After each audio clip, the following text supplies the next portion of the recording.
yeah, my boyfriend last year was French. Sorry, he still is. He's alive. And we met and fell in love during lockdown, which I think was a weird time to date during lockdown. I know it's like, it's now we're kind of a bit out of it. We've still got the PTSD, but we still don't want to talk about it. But for me and Max, we met during lockdown. And it was a weird time to date because I feel like dating in lockdown was like what I can equate it. I mean, I've never been in prison, but this is kind of what I imagine it would be like. You just like go to prison, you meet someone, fall in love, have this relationship, and then like 10 years later you get out of prison and you're like, oh, what the fuck was that? To me, that's what dating was like in COVID. But my ex, so he messaged me. He slid into my DMs on Instagram because it's just how all good millennial dating stories start, right? And he wrote to me. He's like, "Merci, Elena, for your video, because with your comedy video, you help me learn English." Oh, I'm sorry. You're using my comedy videos about anal to learn English. I was like, dude, I'm Australian. I barely speak English properly, right? But it was cute. So we start texting back and forth, right? He was in France, I was in Berlin. And it got to the end of 2020 and I was locked out of my country. I couldn't go back to Australia. So I was like, you know what? I'm really liking this guy. We've been like FaceTiming, things going really well. And I was like, you know what I'm going to do? I'm going to take a train in the middle of a pandemic, pre-vaccines, 16 hours from Berlin to Bordeaux to meet this guy. Because that's how desperate I was. And so I did. I went down, took a train down and met him. I also didn't know how old he was either because I asked him, don't worry, I asked him and he was like, oh, no, it's, I will tell you when the time is right. And I was like, okay. But he looked like 28, right? Because he was a rugby player, so he was like this big like rugby player. And I was like, okay, he looks like 28. Like, yeah, that's fine. I was like, okay, well, you find the appropriate time to tell me how old you are, right? You tell me the perfect, most appropriate time that you can think of to tell me how old you are, right? So I go down there, we meet, it was great, we have a lot of sex, it's very good, he's very good at it.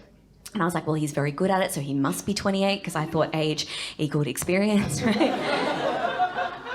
And we're having sex and he goes down on me and like he finishes and I'm lying there in this like post-orgasmic bliss, right? And then he looks up between my legs and goes, I'm 21. And that is the moment that I fell in love with that man. I was like, I can't write a joke with better comic timing than that, right? But then my first response was like, I need to see your passport right now. As if the entrance to my vagina was like a club. It's for the Americans in the room. Yeah, and I was like, I was one of those women. I was one of those women that was like, I'm never gonna date a young guy. I'm not gonna do it. No, they're too immature. No, I'm never gonna do it. And now I'm like, you should. Because young guys are great because they have this little thing called energy. That's it. And a hairline, you know? Like they're not going to Turkey anytime soon. But he had so much energy in the bedroom. He always wanted to try like every single position, probably because he just got a book for his 21st birthday. I'm crossing off the countries, he's crossing off the sexual positions, you know? And he always wanted to try the position I hate the most, and that is the 69 position, right? I hate it. I hate the 69 position because it's always men that suggest it, right? Always men that suggest it because they get their dick sucked, eat a vagina at the same time. And I swear to God, it is the only time that men can multitask. Am I right? Am I right?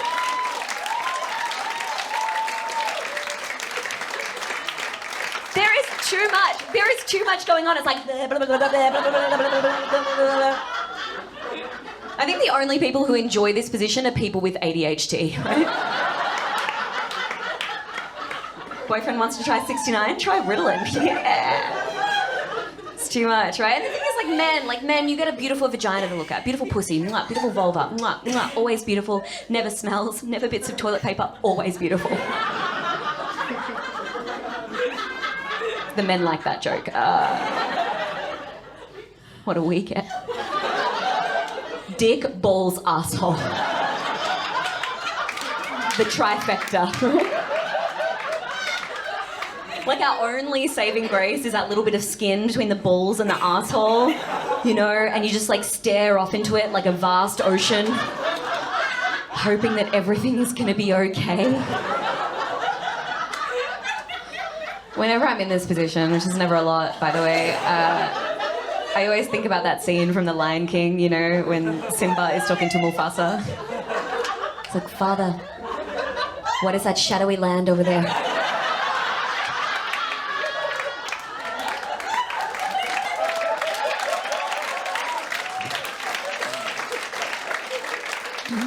You must never go there, Simba. That is beyond our borders, yes. So I did. I was, during lockdown, I was with my 21-year-old boyfriend, and it was amazing. I also started learning French because I hate myself. And people always say that French is a very sexy language. You know, they're like, oh, no, French is an amazing, sexy language. Like, do we agree? We think French is a sexy language? Oh. Yeah. I think, like, no, from the back, yeah. No, I mean, French for me, I used to think it was a sexy language until I learned French, right? And also my boyfriend, like, he couldn't understand why it was so difficult for me as an Australian to learn another language, right? He's like, no, mais Elena, why is it so hard for you to learn French, another language? Like, what do you learn in school in Australia? Yeah? What do you learn in school? Because in France, we learn philosophy, we learn basic grammar. What do you learn in school in Australia? I was like, oh. In Australia, we don't learn philosophy or basic grammar. What we learn in Australia is how to survive. Yeah, you laugh, Vienna. But I went to a regional primary school, right? And all I remember from that was like how to swim out of a rip, what to do if there's a shark attack, what to do if there's a poisonous brown snake that comes up and fucking bites you, yeah? I said to my boyfriend, I'm like, yeah, what are you gonna do, yeah? What are you gonna do if there's a poisonous brown snake that comes up and bites you? You're just gonna be there and be like, non, le masculin, le féminin, mais en français, there's a lot of exception in the French language. To be fair, that snake would be like, you know what, fuck it, I'm out, right?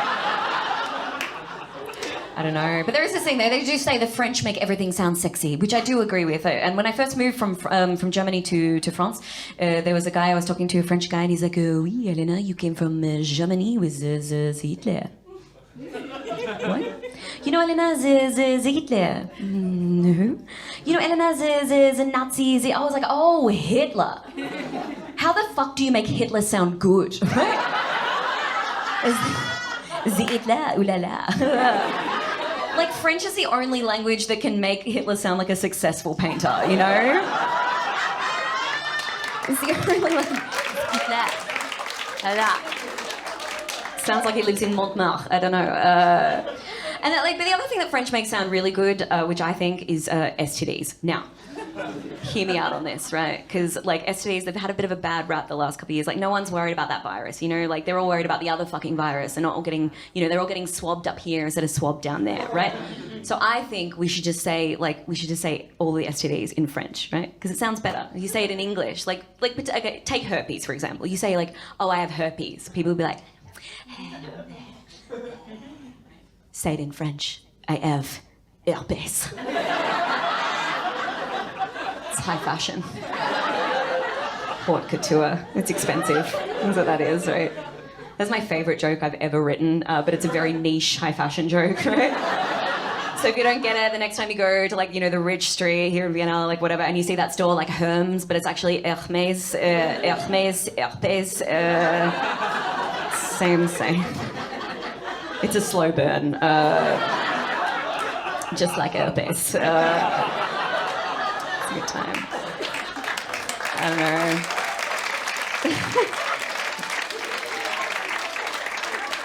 So yeah, me and my ex, we broke up for a few reasons. One of the main reasons was that I was keeping a secret from him our entire relationship, and that is that I am gluten intolerant and he is French. And I thought he would understand because, like, French people are intolerant of everything. Turns out not. And I found out I was gluten intolerant about 7 years ago when I was still in Australia, and I had to go to emergency because I had really bad cramping, and I got to the hospital. And the doctor put me on the table and he's pressing around. He's like, yeah, okay. Yes, Miss Gabrielle, I need to tell you that you are pregnant. Sorry, what? with a poo baby. I was like, you, sir, are a bad doctor. I was like, okay, well, how do I get rid of said fecal fetus, okay? And then he just pushes laxatives towards me. He goes, well, if you can't deliver it naturally, we're going to have to go in for a C-section. I was like, I am never coming back to this hospital ever again. I don't know. And then I had to have a colonoscopy at the age of 27. I don't know if anyone here has ever had to have a colonoscopy, but it was the most violated I've ever felt, and I've watched Emily in Paris. So what we did eventually break up, and he broke up with me in the most French way possible, because he looked at me, he's like, no, mais Elena, if I love you, I have something to lose. Yeah. If I love you, I have something to lose. I was like, what is this noble shit? It's not 1942, you're not fighting the Hitler, like what the fuck, right? But it was very different to how my German boyfriend broke up with me. Because I came home from work one day and he was standing at the door awkwardly, because German, and he looked at me, he's like, yeah, Elena, please, take a seat. I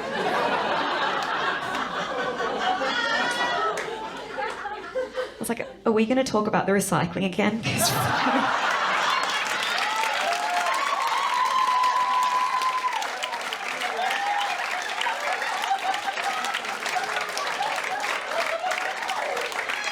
It's like 7 fucking bins, I don't get it, right? And he looks at me, he's like, yeah, you know, Elena, I've been thinking. Yeah, I've been thinking. And I think that we should break up because I just don't think that you make good girlfriend material. Oh, okay, Martin. Well, do you have a list? Yeah. It's like, Dankeschön, Martin.